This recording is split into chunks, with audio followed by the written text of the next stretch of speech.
Hello everyone! Welcome back to Jacoby's Library, where we've been reading through the collection of books that we've recovered in the Adventures of Jacoby, our Skyrim Let's Play that's been going on for over 100 episodes. Be sure to check that out. In this episode, we're reading Incident and Necrom. It's a short story about a band of adventurers who are tasked with dealing with the undead and the vampires.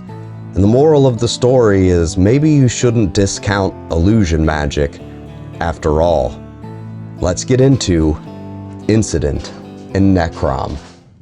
Incident and Necrom. The situation simply is this, said Flaxith. His face is chiseled and resolute as any statue.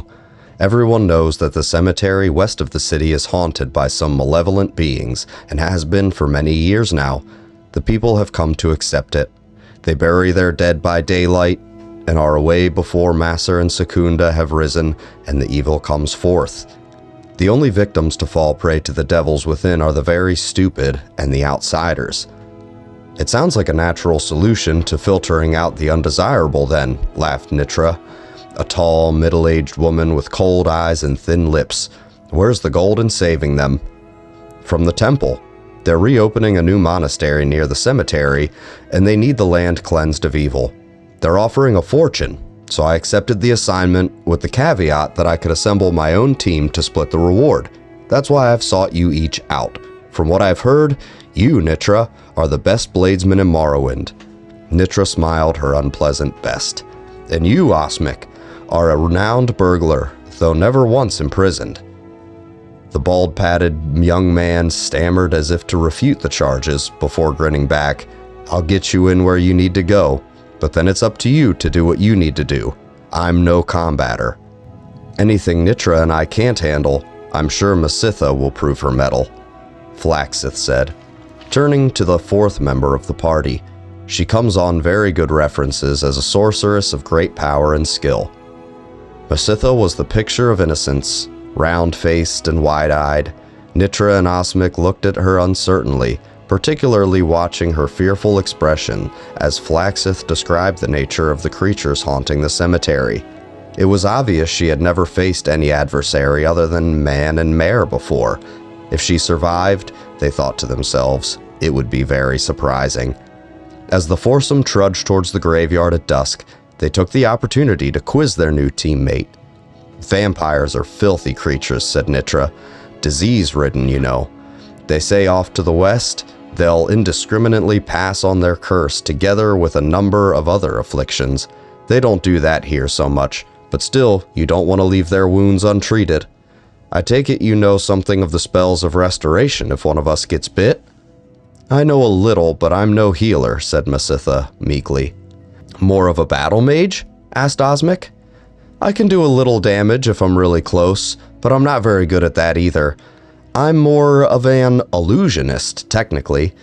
Nitra and Osmic looked at one another with naked concern as they reached the gates of the graveyard. There were moving shadows, stray specters among the wrack and ruins, crumbled paths stacked on top of crumbled paths. It wasn't a maze of a place. It could have been any dilapidated graveyard, but even without looking at the tombstones, it did have one very noticeable feature.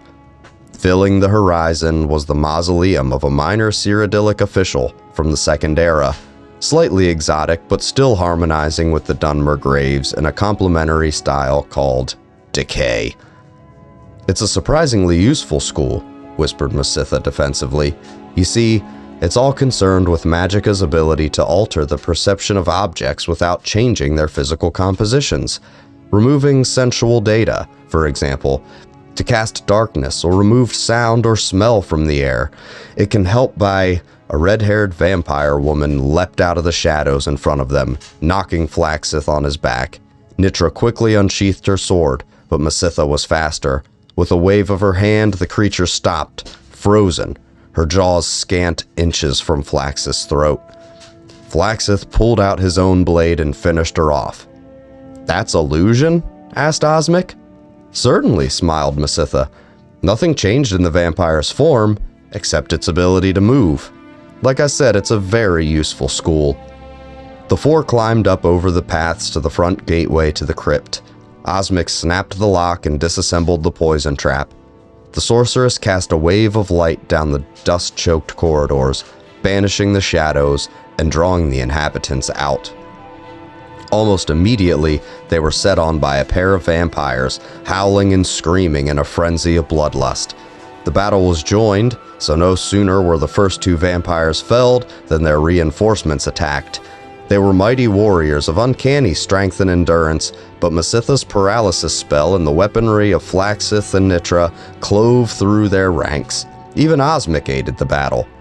"They're crazy," gasped Mesitha when the fight finally ended and she could catch her breath. "Quara, the most savage of the vampire bloodlines," said Flaxith. "We have to find and exterminate each and every one." Delving into the crypts, the group hounded out more of the creatures. Though they varied in appearance, each seemed to rely on their strength and claws for attacking, and subtlety did not seem to be the style of any. When the entire mausoleum had been searched and every creature within destroyed, the four finally made their way to the surface. It was only an hour until sunrise. There was no frenzied scream or howl. Nothing rushed forward towards them. The final attack when it happened was so unlike the others that the questers were taken utterly by surprise. The ancient creature waited until the four were almost out of the cemetery, talking amiably, making plans for spending their share of the reward. He judged carefully who would be the greatest threat, and then launched himself at the sorceress. Had Flaxith not turned his attention back from the gate, she would have been ripped to shreds before she had a chance to scream. The vampire knocked Mesitha across a stone, its claws raking across her back, but stopped its assault in order to block a blow from Flaxith's sword. It accomplished this maneuver in its own brutal way, by tearing the warrior's arm from its socket. Osmic and Nitra set on it, but they found themselves in a losing battle. Only when Mesitha had pulled herself back up from behind the pile of rocks, weak and bleeding, that the fight turned. She cast a magical ball of flame at the creature, which so enraged it that it turned back to her. Nitra saw her opening and took it, beheading the vampire with a stroke of her sword. "So you do know some spells of destruction, like you said," said Nitra. "And a few spells of healing, too," she said weakly, "but I can't save Flaxith." The warrior died in the bloodied dust before them. The three were quiet as they traveled across the dawn-lit countryside, back toward Necrom. Mesitha felt the throb of pain in her back intensify as they walked, and then a gradual numbness like ice spread through her body. "I need to go to a healer and see if I've been diseased," she said as they reached the city. "Meet us at the Moth and Fire tomorrow morning," said Nitra. "We'll go to the temple and get our reward and split it there."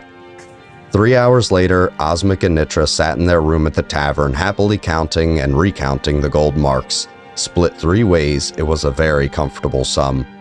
"What if the healers can't do anything for Mesitha?" smiled Osmic dreamily. "Some diseases can be insidious."